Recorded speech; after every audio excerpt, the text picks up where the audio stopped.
kami yang hidup.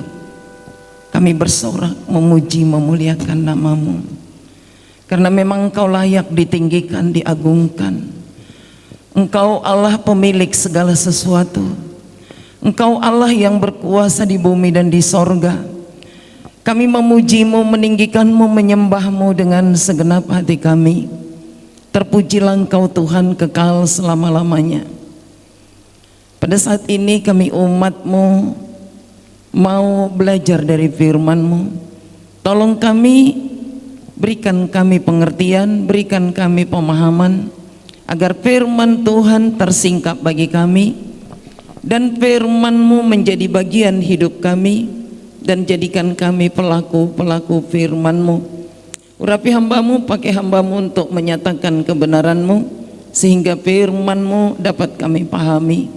Dalam nama Tuhan Yesus Kristus kami sambut firman-Mu. Haleluya, amin. Silakan duduk saudara.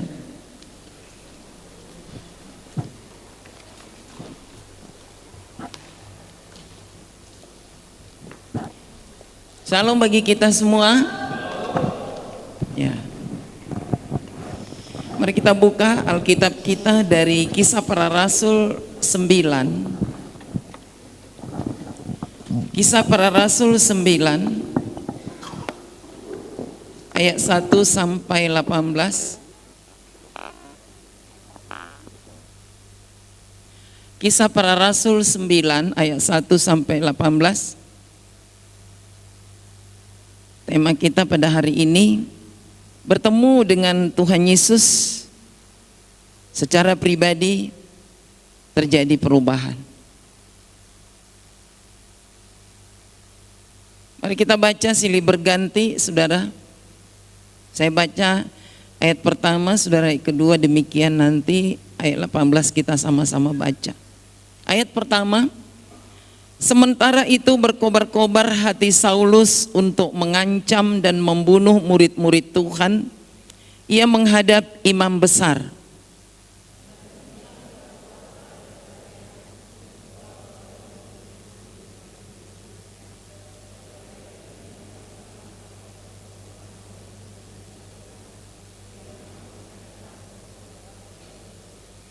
Dalam perjalanannya ke Damsik, ketika ia sudah dekat kota itu, tiba-tiba cahaya memancar dari langit mengelilingi dia.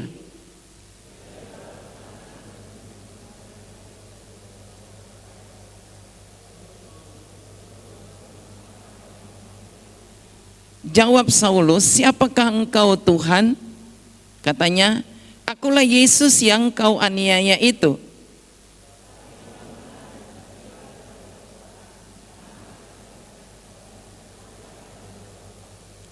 Maka termangu-mangulah teman-temannya seperjalanan, karena mereka memang mendengar suara itu tetapi tidak melihat seorang juga pun.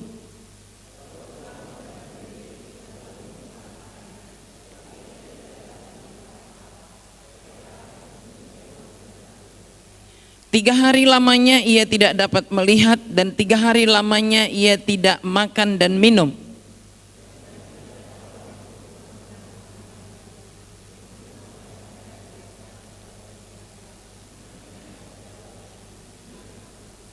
Firman Tuhan, "Mari pergilah ke jalan yang bernama Jalan Lurus, dan carilah di rumah Yudas seorang dari Tarsus yang bernama Saulus. Ia sekarang berdoa."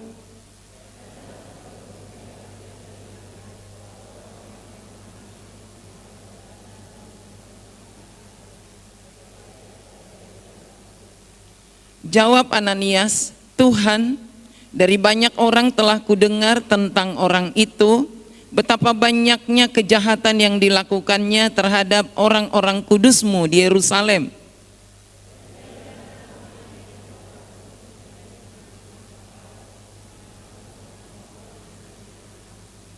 Tetapi firman Tuhan kepadanya, pergilah, sebab orang ini adalah alat pilihan bagiku untuk memberitakan namaku kepada bangsa-bangsa lain, serta raja-raja dan orang-orang Israel.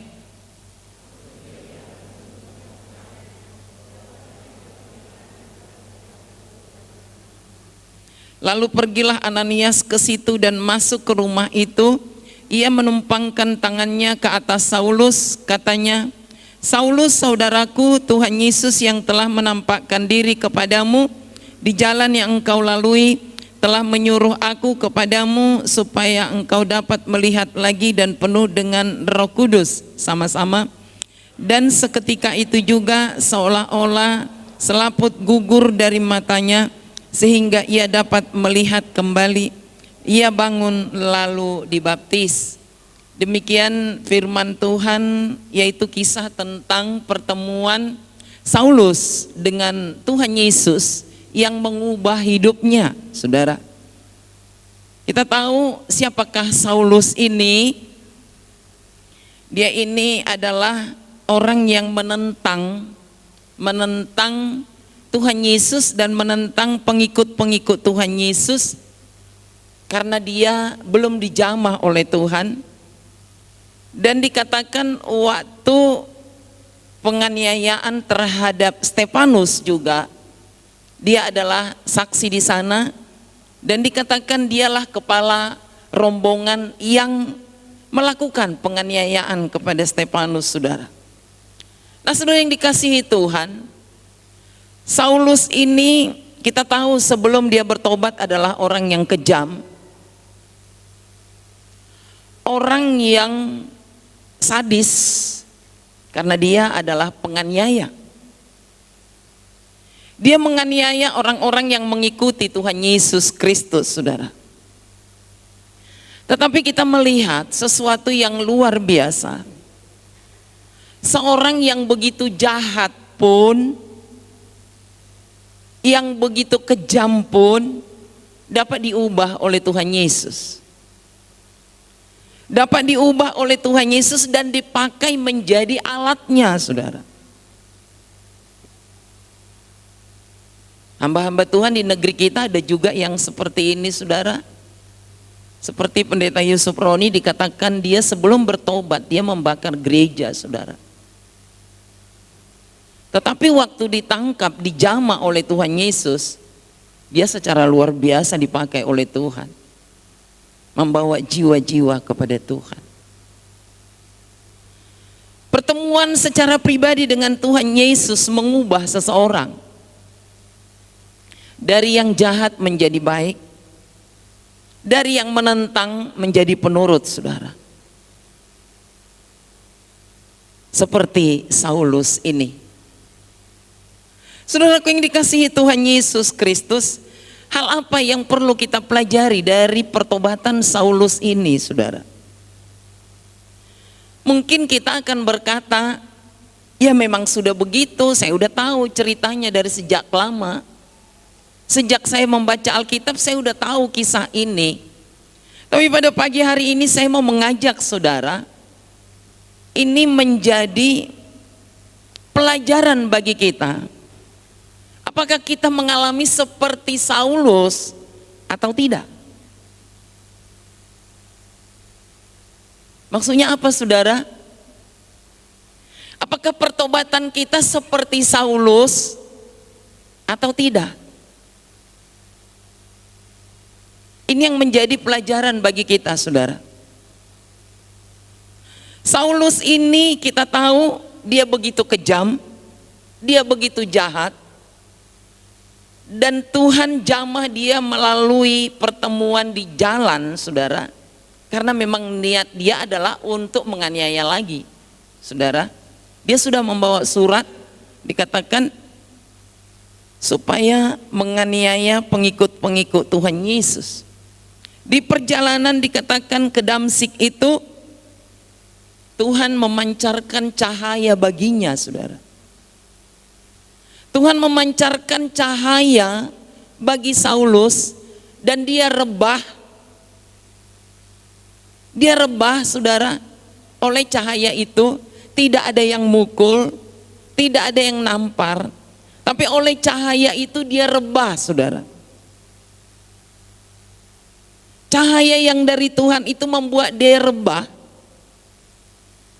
Dan Tuhan Yesus berkata, Saulus, Saulus, mengapa kamu menganiaya aku? ada suara tanpa ada orang, saudara. Ada suara. Saulus, Saulus, mengapa kamu menganiaya aku? Dan Saulus menjawab, saudara, siapakah engkau? Karena dia tidak melihat, hanya cahaya, saudara. Siapakah engkau, Tuhan? Kata Yesus, aku adalah Yesus yang kau aniaya itu. Maksudnya adalah, kamu menganiaya murid-muridku, kamu lakukan itu kepada aku. Saulus ini disadarkan kejahatan yang dilakukan oleh Saulus kepada murid-murid Tuhan itu ditujukan kepada Yesus Kristus, dan Tuhan Yesus menyadarkan dia. Dikatakan orang yang ada bersama dengan Saulus ini mendengar suara itu tetapi tidak melihat apa-apa, hanya cahaya itu doang. Saudaraku yang dikasihi Tuhan, keajaiban terjadi. Keajaiban terjadi saat itu bagi Saulus, saudara. Yang jahat, yang kejam, diubah oleh Tuhan. Pertemuan itu mengubah Saulus, saudara. Jadi bertemu dengan Tuhan Yesus akan mengubah kita-kita ini, saudara. Bukan hanya Saulus. Bertemu dengan Tuhan Yesus secara pribadi. Bukan hanya sekedar tatap muka, saudara. Oh, Yesus ini orangnya. Bukan begitu. Tapi ada sesuatu yang terjadi. Pertemuan pribadi itu adalah jamahan Tuhan. Kuasa Tuhan bekerja dalam diri Saulus. Kuasa Tuhan menjamah Saulus. Sehingga Saulus yang kejam, yang jahat, diubah oleh Tuhan menjadi seorang rasul, saudara. Ini hal yang luar biasa. Ini hal yang luar biasa. Dan kita tahu kisah-kisah selanjutnya, saudara. Saulus ini tidak kembali lagi kepada manusia lamanya. Berarti pertobatan Saulus ini adalah total, saudara. Total. Bukan setengah total, tetapi total, saudara. Kita baca dalam Kisah Rasul dan surat-surat berikutnya, tidak ada Saulus itu melawan saat diperlakukan dia begitu kejam, saudara. Jadi pertobatan Saulus ini adalah pertobatan total, saudara. Nah, pelajaran apa yang kita akan peroleh dari pertobatan Saulus ini? Perubahan yang terjadi dalam diri Saulus ini, saudara, yaitu apakah pertobatan kita adalah pertobatan total atau setengah?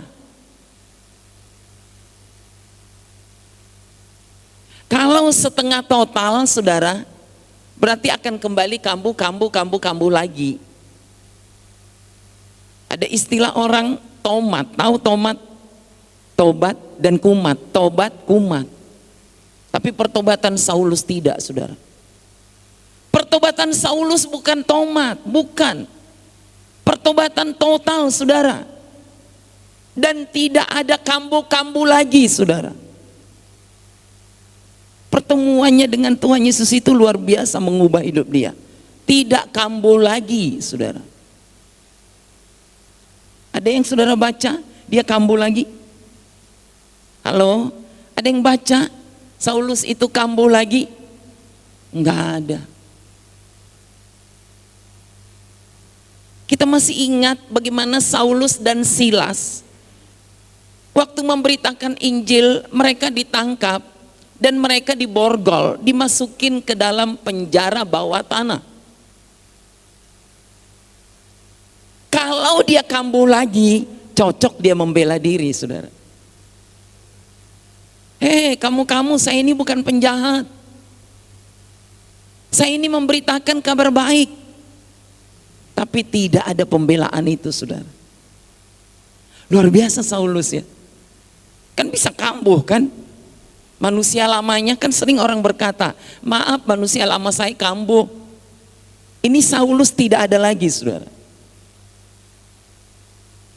Berarti manusia lama dia benar-benar sudah mati, bukan pingsan. Kalau masih pingsan pasti kambuh lagi. Tobat kambuh lagi. Mati saudara, manusia lamanya. Ini yang perlu menjadi pelajaran bagi kita saudara. Dan perlu kita contoh. Kenapa sering orang Kristen kambuh-kambuh lagi saudara? Ada apa sebenarnya? Sering kambuh. Sering membela diri, manusia lama saya kambuh lagi. Berarti manusia lamanya apa manusia lamanya apa?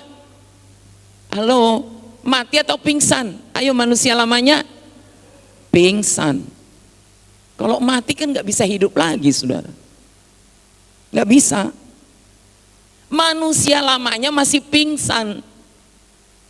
Bukan mati.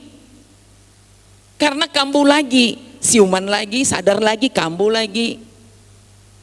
Kejam lagi. Sadis lagi. Kambuh. Saudaraku yang dikasihi Tuhan, ini pelajaran sangat-sangat penting bagi kita saudara. Supaya jangan katakan kambuh lagi manusia lama saya. Itu sudah dimatikan oleh Tuhan Yesus saudara. Sudah dimatikan. Bukan kambuh. Saya membaca kisah tentang Nuratni Octavia. Dikatakan dia dapat suami yang sudah dijamah oleh Tuhan, seorang hamba Tuhan. Dari yang jahat udah tobat, maksudnya begitu. Tapi apa yang terjadi saudara? Dalam perjalanan apa yang dialami Nuratni saudara? Dia berulang-ulang tersiksa sampai minta cerai, nggak kuat lagi. Itu udah mati manusia lamanya atau pingsan? Aneh. Itu namanya tobat. Tobat kumat saudara. Saudara yang dikasihi Tuhan, sering sekali terjadi seperti itu di kalangan orang Kristen sendiri. Ini bagi kita adalah pelajaran yang sangat-sangat penting. Kita mau belajar dari Saulus tidak pernah kambuh lagi. Ini pelajaran sangat penting bagi kita. Kita minta cek diri kita. Apakah saya ini tobat atau tobat beneran? Kalau tobat total berarti tidak akan kambuh lagi saudara. Saulus betapa banyak penderitaan yang dia alami saudara. Dikatakan oleh Tuhan Yesus, dia akan menjadi alatku dan akan banyak penderitaan yang dialami. Saulus itu luar biasa saudara. Sampai dikatakan meninggal juga di penjara saudara. Bukan karena kejahatan, tapi karena dia memberitakan Injil. Dan meskipun dia tersiksa menderita begitu berat, tidak pernah dia membela diri saudara. Luar biasa. Tidak pernah. Orang akan mungkin berkata, wajarlah kambuh lagi, nggak tahan lagi dia disiksa. Kalau andaikan kambuh, tapi ini faktanya tidak saudara. Luar biasa. Luar biasa. Ini menjadi contoh dan teladan bagi kita saudara. Menjadi teladan bagi kita. Pada saat Tuhan menjamah kita, berikanlah secara total saudara. Jangan biarkan setengah-setengah. Jangan biarkan tanggung-tanggung saudara. Berikan secara total.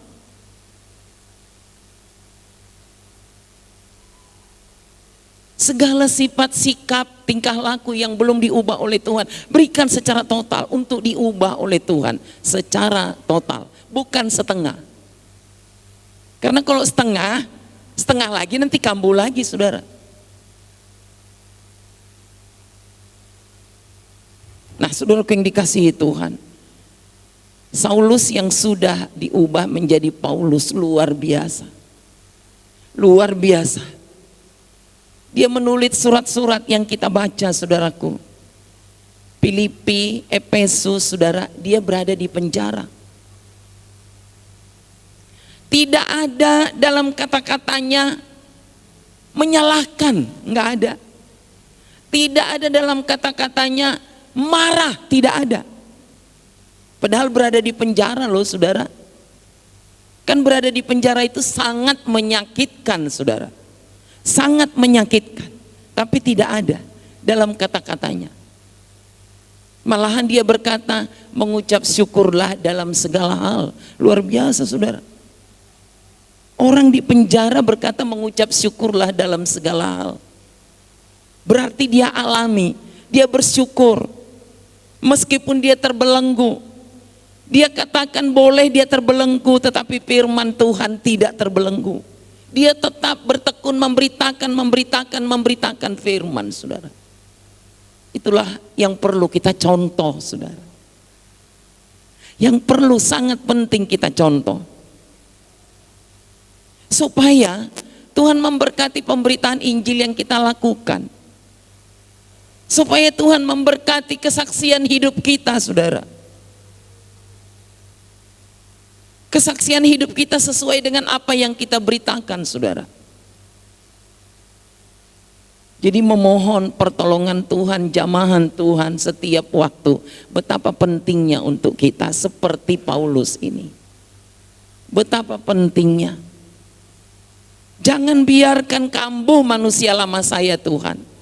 Saya adalah milik Tuhan Yesus yang sudah dijamah. Manusia lama saya sudah dikubur. Saya adalah milik Tuhan Yesus yang sudah menjadi manusia baru. Inilah yang harus kita lakukan, saudara. Supaya tidak terjadi kambuh-kambuh lagi, saudara.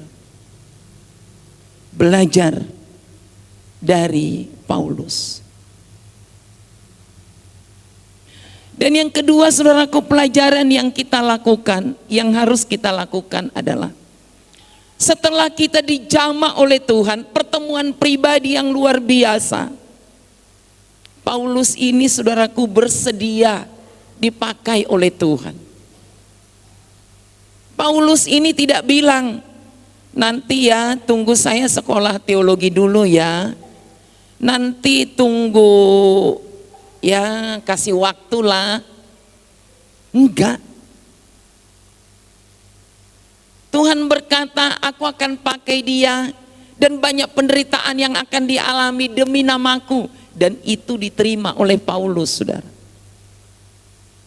Dia tidak menolak. Dia tidak memberontak. Dia tidak berkata, walah Tuhan Yesus suruh aku menderita lagi. Enggak. Dia terima tugas pelayanan itu dengan senang hati. Tidak ada penolakan dalam diri Paulus, saudara. Ini yang perlu kita contoh. Kita-kita yang sudah bertemu pribadi dengan Tuhan Yesus, kita bersedia dipakai oleh Tuhan melayaninya, menjadi saksinya, memberitakan firman-Nya. Program gereja kita tahun ini adalah satu-satu.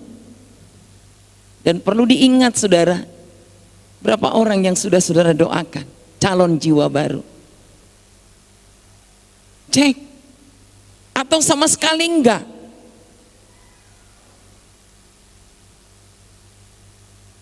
Saya pernah bertanya kepada anggota jemaat kita, gimana mendoakan orang calon jiwa baru, berapa orang?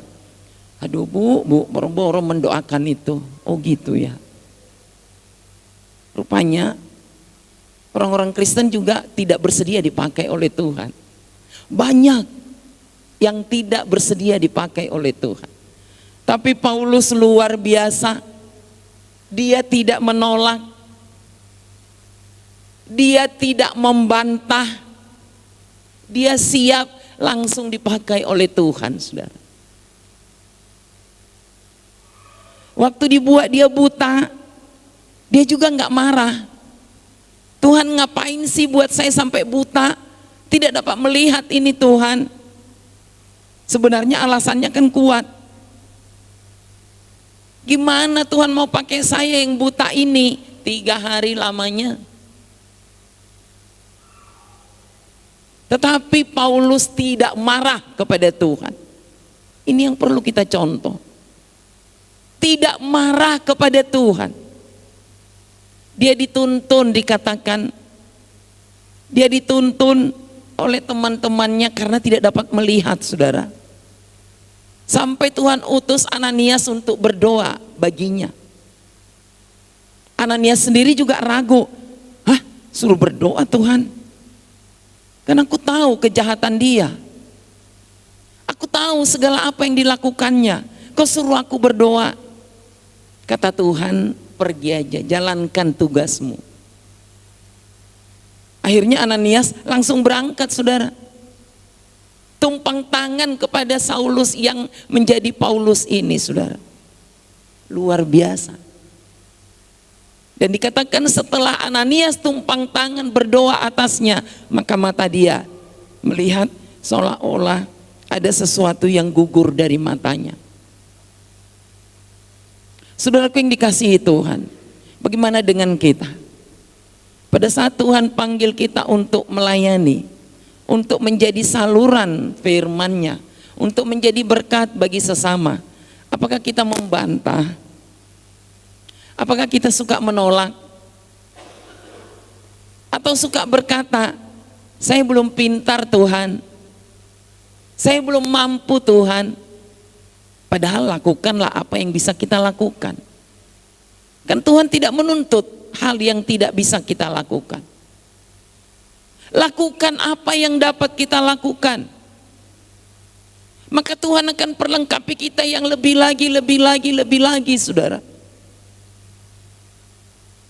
Paulus ini juga tidak tahu apa yang harus dilakukan, kan? Saya buat apa ya? Dia belum ngerti, tapi dia menurut, saudara.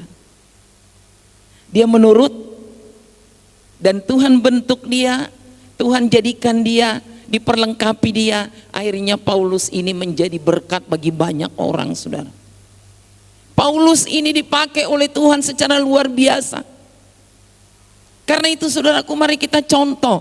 Tuhan dapat memakai saudara dan saya secara luar biasa seperti Paulus ini, saudara. Apakah saudara yakin Tuhan dapat memakai kita? Amin. Tidak ada yang mustahil, saudara. Tidak ada yang mustahil. Yang penting kesediaan hati, saudara. Tapi kalau udah nolak duluan, ya susah. Karena itu saudaraku, pertemuan Tuhan Yesus dengan Paulus mengubah diri dia secara total, dan juga mengubah diri dia menjadi pelayan Tuhan, menjadi seorang rasul yang dipakai oleh Tuhan secara luar biasa. Mari kita teladani Paulus ini, saudara, yang dipakai oleh Tuhan. Izinkan diri kita dipakai oleh Tuhan secara luar biasa. Maka kita akan dipakai secara luar biasa. Tuhan akan memakai kita menjadi alatnya. Amin, kita berdoa. Bapa di sorga, kami bersyukur untuk firman-Mu yang mengingatkan kami. Pertemuan Saulus dengan Tuhan Yesus mengubah hidup dia secara total. Mengubah Paulus tidak kambuh dan tidak kumat-kumat lagi, Tuhan. Kami mau meneladani Paulus ini, Tuhan. Matikan Tuhan manusia lama kami. Dalam nama Tuhan Yesus, matikan manusia lama kami, supaya tidak akan kambuh lagi. Sehingga kami dipakai oleh Tuhan lebih luar biasa lagi, menjadi teladan bagi orang lain. Jadikan juga kami anak-anak-Mu yang penurut seperti Paulus. Waktu Tuhan panggil dia menjadi hamba-Mu, dia bersedia dan dia menuruti panggilan Tuhan. Pakai kami semua Tuhan, jamah hati kami, jadikan kami pelayan-Mu yang setia, menjadi saluran kebenaran-Mu bagi banyak orang. Meteraikan firman-Mu dalam hati kami, dalam nama Tuhan Yesus kami berdoa, amin.